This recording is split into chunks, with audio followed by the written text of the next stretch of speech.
nga walay laing plan sa Santo Tomas nga nagkayo sa parehas nato. Atong palakpakan nato kayo.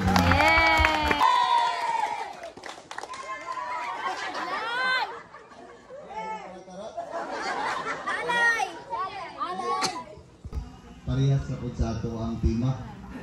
Magtipon, maglipay para magilanan ang tibuok banay. Alright? Nang yan na lang, nagsulit ako. Oh. Sudan! 1, 2, 3! Simani, nakadaog sila! 1, 2, 3! Gaso ni Zaisa. Kulang nga ni Zaisa. 1, 2, 3!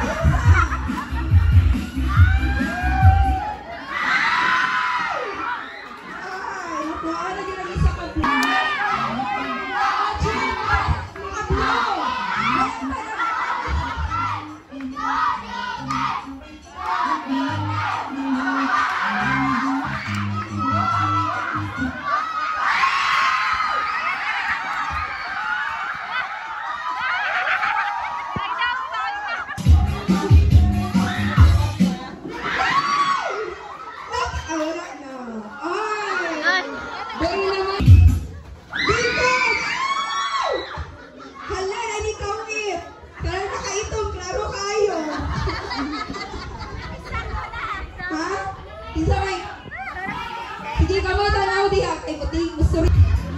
Medyo mabuok bang ito?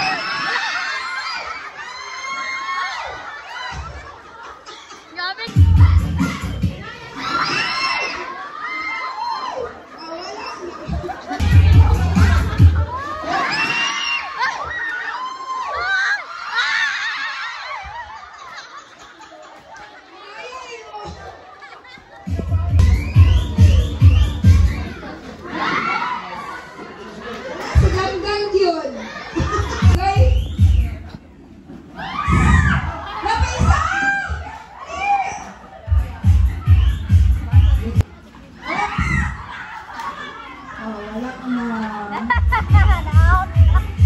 Dito kagalina ba?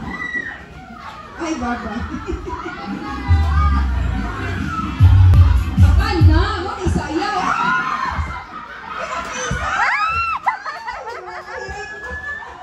Huwag kayo rin din nyo na, oy! Oops! Alam! Tisa magyod!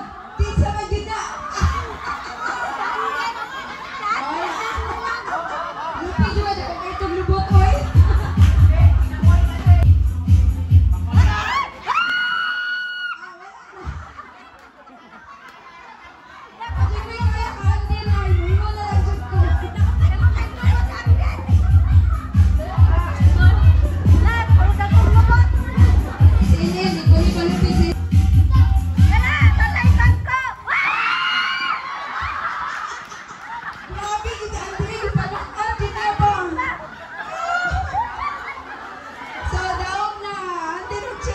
Nakasugdan na ako ang explanation sa atong team. Padaon ako, kaya akong litin ako ba?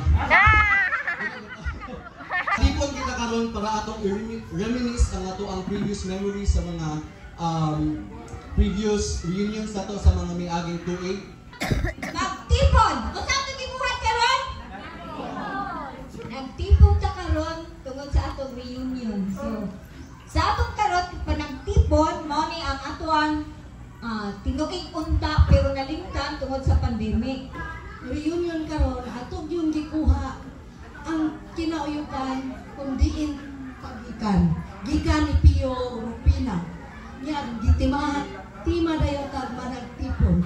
Ang kini Laom kayo katugid siyang sabton. Agi pagpasabot po ganing pag magtipon, dako kay ni siya nga abulhaton no alang kanatong mga kapanintihan. Una, grabe ang atong komunikasyon no sa wala pa nato kini isip ko sa kabiliyong panagiusa nga pamilya. Sa tanang miyembro sa pamilya magtipon, maging linaw, mapabiling konektado sa matag usa. ang respeto o gugma mao'y magpabilin sa ato nga dili makapaghimulag. Wala niya akong pagpasabot sa mag-ilhanay tibuok pamilya. Maraming salamat. Yay!